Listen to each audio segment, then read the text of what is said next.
Le projet dont je vais vous parler aujourd'hui a littéralement rendu certains de ses utilisateurs millionnaires avec un seul airdrop. Vous en avez d'ailleurs probablement déjà entendu parler via ce biais puisqu'il s'agit d'Hyperliquid, une plateforme d'échange décentralisée aussi appelée DEX. Cette plateforme a été conçue pour répondre aux besoins des traders de crypto-monnaies tout en se rapprochant des performances que l'on trouve habituellement sur les plateformes centralisées. Hyperliquid a vu le jour en 2022 et s'est depuis développé pour offrir une technologie de plus en plus décentralisée. Aujourd'hui, l'ensemble de ces composants fonctionne on-chain et l'équipe a même construit une blockchain spécifique, le Layer 1 Hyperliquid L1, dédié à cette application de trading. Du moins pour l'instant, puisqu'à l'avenir, d'autres applications pourront être développées sur ce L1. Sur Hyperliquid, il est possible de faire du trading spot pour acheter ou vendre des actifs directement, mais aussi de négocier des contrats perpétuels que l'on conseille uniquement aux traders expérimentés. Ces contrats permettent de parier à la hausse ou à la baisse sur une crypto-monnaie avec un effet de levier pouvant aller jusqu'à 50. Cela signifie qu'en cas de mouvement de prix, les gains sont démultipliés, mais les pertes aussi. Contrairement à beaucoup de DEX qui se contentent d'une interface plus basique, Hyperliquid veut offrir la même finesse de contrôle qu'une plateforme comme Binance tout en restant totalement transparent. Et ce souci de transparence se remarque dans plusieurs aspects de la plateforme. D'abord, chaque ordre d'achat ou de vente est enregistré sur la blockchain, ce qui permet à tout le monde de vérifier s'il est effectivement en cours ou non. Ensuite, le carnet d'ordre est consultable publiquement, de sorte que les utilisateurs aient une vision claire de la liquidité et du prix. Cela peut paraître anodin, mais beaucoup de plateformes centralisées masquent une partie de leurs ordres, si bien qu'il est parfois difficile de savoir si la profondeur de marché est réelle ou gonflée, alors qu'ici, les ordres ne sont pas cachés dans une boîte noire. Autre très gros avantage, aucune inscription compliquée n'est requise pour commencer à trader. La plupart des plateformes centralisées demandent une vérification d'identité, voire des justificatifs de domicile, alors que sur Hyperliquid, il suffit d'une adresse mail ou d'un wallet crypto et l'utilisateur peut ensuite déposer ses fonds en USDC depuis la blockchain Arbitrum et commencer à trader immédiatement. Hyperliquid se démarque aussi par ses performances. L'équipe de développement Hyperliquid Labs a conçu un Layer 1 maison baptisé Hyperliquid L1 capable en théorie de traiter jusqu'à 200 000 transactions par seconde. Cette rapidité est cruciale pour le trading car un retard dans l'exécution d'un ordre peut entraîner des pertes supplémentaires. Imaginons qu'un trader doit liquider une position, et bien quelques secondes de décalage peuvent suffire pour que le prix chute encore plus, aggravant ainsi le bilan. Mais sur Hyperliquid, l'exécution d'un ordre prend moins d'une seconde, ce qui limite les désagréments liés à la latence et offre une expérience fluide. En revanche, il faut préciser qu'à l'heure actuelle, la décentralisation de ce Layer 1 reste discutable, puisque l'équipe contrôle elle-même les 4 validateurs qui valident les transactions. Ce qui représente déjà très peu de validateurs, mais en plus, ils sont contrôlés par la même entité. Le protocole est donc techniquement capable d'atteindre des performances élevées, mais la véritable décentralisation est loin d'être acquise, ce qui peut aussi représenter des risques majeurs de sécurité. Puisqu'il suffirait à une personne mal intentionnée de compromettre 3 des 4 nœuds afin de vider entièrement le protocole de ses liquidités.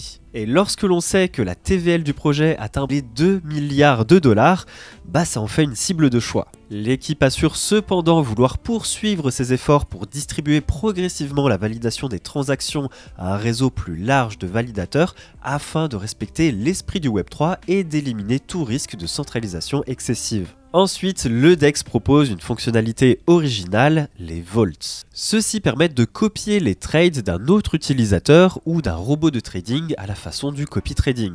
Lorsqu'une personne crée un vault, elle y dépose ses propres USDC et les autres utilisateurs peuvent à leur tour y placer des fonds pour reproduire automatiquement les opérations de trading du propriétaire du vault. Si celui-ci gagne, tout le monde gagne proportionnellement et inversement, si des pertes surviennent, elles sont partagées entre tous les dépôts. Le créateur du vault touche tout de même 10% des profits réalisés, ce qui l'incite à mener des stratégies gagnantes. Le protocole, quant à lui, met aussi son propre vault à disposition, appelé Hyperliquidity Provider, chargé de faire du market making, c'est-à-dire apporter de la liquidité au carnet d'ordre et de procéder à des liquidations lorsque c'est nécessaire. Les rendements générés par ce vault sont ensuite partagés avec la communauté sans bénéfice supplémentaire pour l'équipe de développement. Allez, un peu de technique maintenant. Hyperliquid L1 se compose de 3 grandes parties.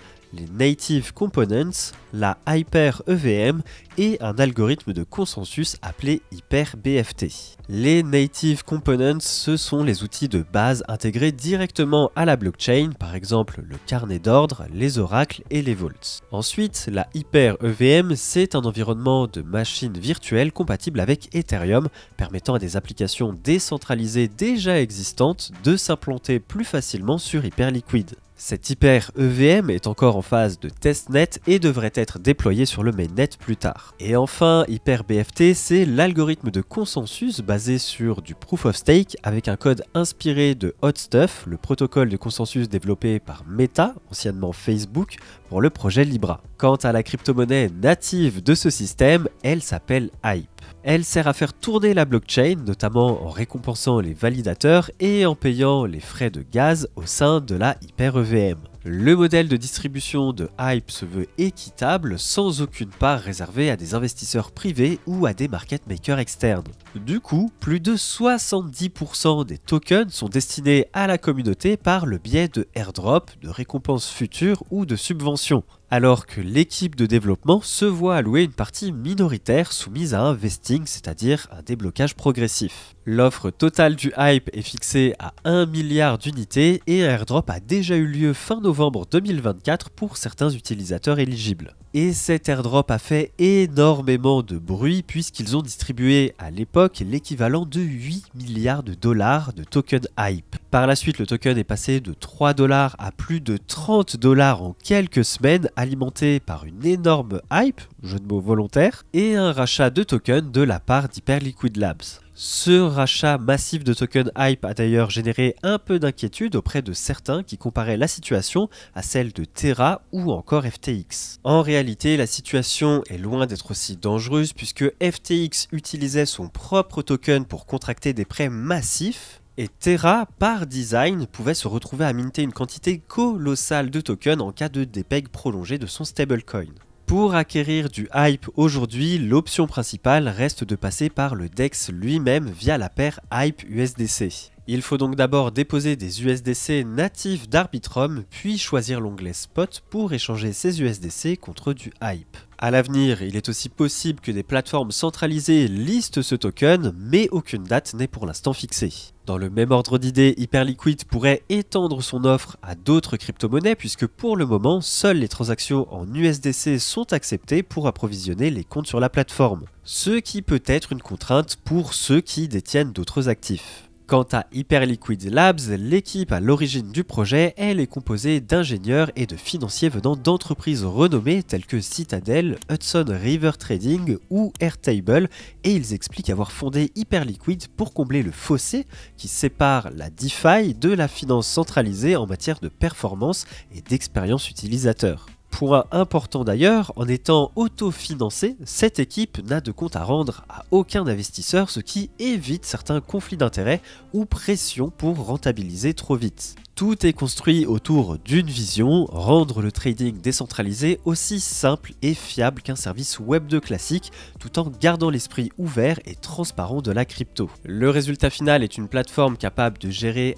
un très grand volume de transactions avec une interface soignée et un temps de finalité inférieur à 1 seconde. Mais le défi le plus important pour Hyperliquid sera sans doute de continuer sur la voie d'une décentralisation réelle, car tant que l'équipe conserve tous les validateurs, il n'y a pas la décentralisation attendue dans un écosystème Web3 mature. Les fonctionnalités futures telles que l'ouverture du réseau à plus de validateurs et le déploiement de la Hyper EVM sur le mainnet seront décisives pour juger de la crédibilité et de la pérennité de l'ensemble. Dites-nous en commentaire ce que vous pensez de ce DEX nouvelle génération et n'hésitez pas à découvrir d'autres projets crypto grâce à notre série de vidéos expliquées en 5 minutes que je vous mets juste ici. A très vite pour de nouvelles vidéos sur Cryptost, c'était Johan, ciao.